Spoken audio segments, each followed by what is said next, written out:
اعوذ باللہ من الشیطان الرجیم بسم اللہ الرحمن الرحیم۔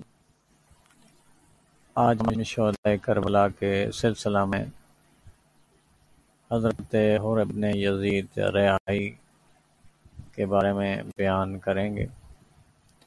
آپ علیہ الصلوۃ والسلام کا نام نامی اور اسم گرامی حر بن یزید ابن ناجیہ۔ آپ اپنے ہر عہد حیات میں شریف قوم تھے۔ آپ کے باپ دادا کی شرافت مسلمات میں سے تھی۔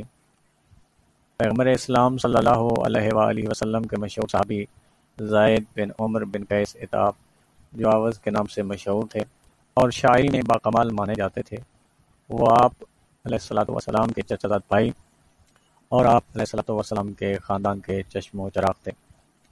حضرت حر علیہ السلام کا شمار کوفے کے رؤساء میں سے تھا۔ ابن زیاد نے جب آپ کو 1000 لشکر سمیت حضرت امام حسین علیہ السلام سے مقابلہ کرنے کے لیے بھیجا تھا، اس وقت آپ کو ایک غیبی فرشتے نے جنت کی بشارت دی تھی۔ حضرت حر علیہ السلام کا لشکر میدان مارتا ہوا جب مقام شراف پر پہنچا اور حضرت امام حسین علیہ السلام کے قافلے کو دیکھ کر دوڑا تو تمازت آفتاب اور راستہ کی دوش نے پیاس سے بے حال کر دیا تھا۔ مولا علیہ الصلوۃ والسلام کی خدمت میں پہنچ کر حضرت حر علیہ السلام نے پانی کا سوال کیا۔ ساقی کوثر کے فرزند سرابی کا حکم دے کر آنے کی غرض پوچھی۔ اس نے عرض کی، مولا آپ کی پیش قدمی روکنے اور آپ کا محاصرہ کرنے کے لیے ہم بھیجے گئے۔ پانی پلانے سے فراغت کے بعد حضرت امام حسین علیہ السلام نے نماز ظہر ادا فرمائی۔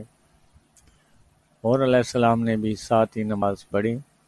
پھر نماز عصر پڑھ کر حضرت امام حسین علیہ السلام نے کوچ کر دیا۔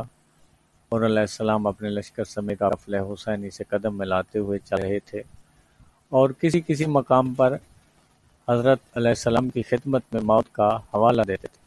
مقصد یہ تھا کہ یزید کی بیعت کر کے اپنے آپ کو ہلاکت سے بچا لیجیے۔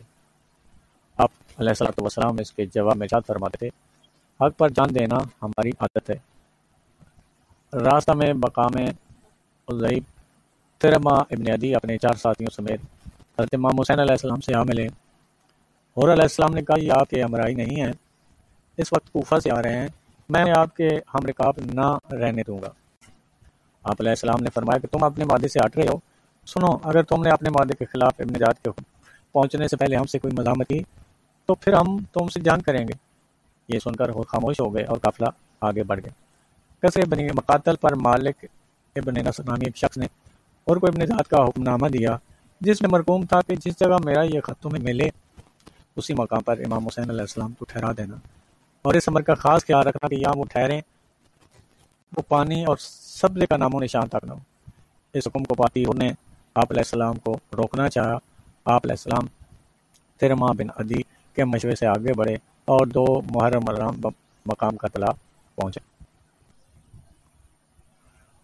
اور علیہ السلام نے آپ علیہ السلام کو بے گیا جنگل میں پانی سے بہت دور ٹھہرایا اور اس امر کی کوشش کی کہ حکم ابن زیاد میں فرق نہ آنے پر 2 محرم تک زمین کربلا پر حر ریاحی ابن زیاد اور ابن سعد کے ہر حکم کی تعمیل کرتے رہے اور حالات کا جائزہ لیتے رہے۔ صبح عاشور آپ اس نتیجہ پر پہنچے کہ جنت اور دوزخ کا فیصلہ کر لینا چاہیے۔ چنانچہ آپ انتہائی تردد و تفکر میں ابن سعد کے پاس گئے اور پوچھا، کیا واقعی امام حسین علیہ السلام سے جنگ کی جائے؟ ابن سعد نے جواب دیا، بے شک، تن پھڑکیں گے، سر برسیں گے اور کوئی بھی حسین علیہ السلام اور ان کے ساتھیوں میں سے نہ بچے گا۔ یہ سن کر حر خاموشی کے ساتھ آہستہ آہستہ امام حسین علیہ السلام کے لشکر کی طرف بڑھنے لگے، یہاں تک کہ امام حسین علیہ السلام کی خدمت میں آپ پہنچے۔ بنی ہاشم نے استقبال کیا، امام حسین علیہ السلام نے سینے سے لگایا اور علیہ السلام نے عرض کی، مولا خطا معاف، میرے پدر نامدار نیاز شاہ کو خواب میں مجھے ہدایت کیا ہے کہ میں شرف ایک قدم اوسی حاصل کر کے درجہ شہادت پر فائز ہو جاؤں۔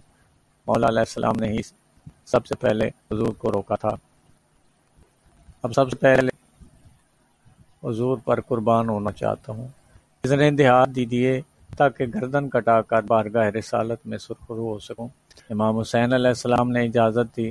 جناب حر میدان میں تشریف لائے اور دشمنوں کو مخاطب کر کے کہا، اے دشمنان اسلام، شرم کرو، ارے تم نے نواسے رسول صلی اللہ علیہ وآلہ وسلم کو خط لکھ کر بلایا، ان کی نصرت و حمایت کا وعدہ کیا اور خطوط میں ایسی باتیں تحریر کی کہ حضور کو شرم تعمیل کرنا پڑی، اور جب وہ تمہارے دعوت ناموں پر بھروسہ کر کے آ گئے تو تم ان پر مظالم کے پار توڑ رہے ہو، انہیں چاروں طرف سے گھیرا ہوا ہے اور ان کے لیے پانی کی بندش کر دی ہے۔ اے ظالمو، سوچو، یہود و نصارہ پانی پی رہے ہیں اور ہر قسم کے جانور پانی میں لوٹ رہے ہیں، لیکن آل محمد صلی اللہ علیہ وآلہ وسلم ایک ایک قطرے آپ کے لیے ترس رہے ہیں۔ ارے تم نے محمد صلی اللہ علیہ وآلہ وسلم کی آل کے ساتھ کتنا برا سلوک روا رکھا ہے۔ جناب حور علیہ السلام کی بات ابھی ختم نہ ہونے پائی تھی کہ تیروں کی بارش شروع ہو گئی۔ آپ علیہ السلام زخمی ہو کر امام حسین علیہ السلام کی خدمت میں حاضر ہوئے اور عرض کی، مولا، اب آپ علیہ السلام مجھ سے خوش ہو گئے۔ امام حسین علیہ السلام نے دعا دی اور فرمایا، اے حر، قیامت میں آتش جہنم سے آزاد ہوگا۔ اس کے بعد جناب حر علیہ السلام پھر میدان میں تشریف لائے اور نہایت بے جگری سے نبرد آزما ہوئے، اور آپ علیہ السلام نے 50 دشمنوں کو تہہ تیگ کر دیا۔ دوران جنگ میں ایوب ابن مشر نے ایک ایسا تیر مارا جو جناب حر علیہ السلام کے گھوڑے کے پیٹ میں لگا اور آپ کا گھوڑا بے قابو ہو گیا۔ آپ پیادہ ہو کر لڑنے لگے، ناگہاں آپ کا نیزہ ٹوٹ گیا اور آپ نے تلوار سنبھالی۔ علمدار لشکر کو آپ قتل ہی کیا چاہتے تھے کہ دشمنوں نے چاروں طرف سے شدید حملہ کر دیا۔ بالآخر کسور ابن کنانہ نے سینہ حر علیہ السلام پر ایک زبردست تیر مارا، جس کے صدمے سے آپ زمین پر گرے اور امام حسین علیہ السلام کو آواز دی، مولا خبر لیجئے۔ امام حسین علیہ السلام جناب حر علیہ السلام کی آواز پر میدان جنگ میں پہنچے اور دیکھا کہ جانثار ایڑیاں رگڑ رہا ہے۔ آپ علیہ السلام اس کے قریب گئے اور آپ علیہ السلام نے ان کے سر کو اپنی آغوش میں اٹھایا۔ جناب حر علیہ السلام نے آنکھیں کھول کر چہرہ امامت پر نگاہ کی اور امام حسین علیہ السلام نے بے بسی کے عالم میں چھوڑ کر جنت کا راستہ لیا۔ ریاض الشہادت میں ہے کہ آپ کو سب شہداء کی تدفین کے موقع پر بنی اسد نے امام حسین علیہ السلام سے ایک عرصے کے فاصلے پر غربی جانب دفن کیا تھا، اور بعد پر آپ کا روضہ وہیں پر آپ علیہ السلام کا روضہ بنا ہوا ہے۔ حضرت حر علیہ السلام کی کئی اولادیں تھیں۔ علی بن حر نے بھی کربلا میں شہادت پائی۔ حر علیہ السلام کو مبسان پر پانی بند کرنے کے لیے 4000 لشکر دے کر بھیجا گیا، لیکن جب ابن زیاد کو معلوم ہوا کہ حر امام حسین علیہ السلام کی طرف جھک رہا ہے تو فوراً شیس بن ربی کو ایک لشکر گراں کیا برا کربلا میں بندش آپ کے لیے بھیجا اور ابن حر پر بھی اسے نگران مقرر کیا۔ مائتین صفحہ 255 میں آئے کہ حضرت حر علیہ السلام کے لشکر عمر سعد سے نکل آنے کے بعد حاجر بن حر بھی نکل آئے اور انہوں نے حضرت امام حسین علیہ السلام کے ساتھ سے اجازت حاصل کر کے لشکر عمر سعد پر حملہ کیا اور گھمسان کی جنگ میں 120 دشمنوں کو قتل کر کے شہید ہوئے۔ ان کی شہادت کے بعد امام حسین علیہ السلام نے چاہا کہ ان کی نعش اٹھائیں، مگر دشمنوں نے مزاحمت کی۔ بالآخر امام حسین علیہ السلام نے جنگ آزمائی شروع کی اور 800 دشمنوں کو قتل کر کے لاش حاجر بن حر کو خیمہ تک پہنچایا۔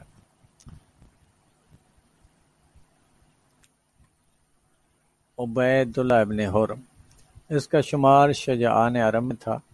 اس نے جنگ صفین میں بہمراہ معاویہ حضرت علی علیہ السلام کے لشکر سے جنگ کی تھی اور آپ کی شہادت کے بعد کوفہ میں سکونت گیر ہو گیا تھا۔ واقعہ کربلا کے موقع پر یہ بالقصد کہیں چلا گیا اور اس نے کسی کا ساتھ نہیں دیا۔ ایک دن یہ ابن زیاد سے ملنے گیا۔ ابن زیاد نے پوچھا کہ تو کہاں تھا؟ اس نے جواب دیا کہ میں علیل تھا۔ پھر ابن زیاد نے دریافت کیا کہ تو ہمارے دشمنوں کے ساتھ کربلا میں تھا؟ اس نے کہا کہ اگر ایسا ہوتا تو اس کے کچھ اثرات ہوتے۔ یہ باتیں ہو رہی تھیں کہ ابن زیاد کسی اور طرف متوجہ ہو گیا۔ عبید اللہ ابن حر گھوڑے پر سوار ہو کر اس طرف چل دیا۔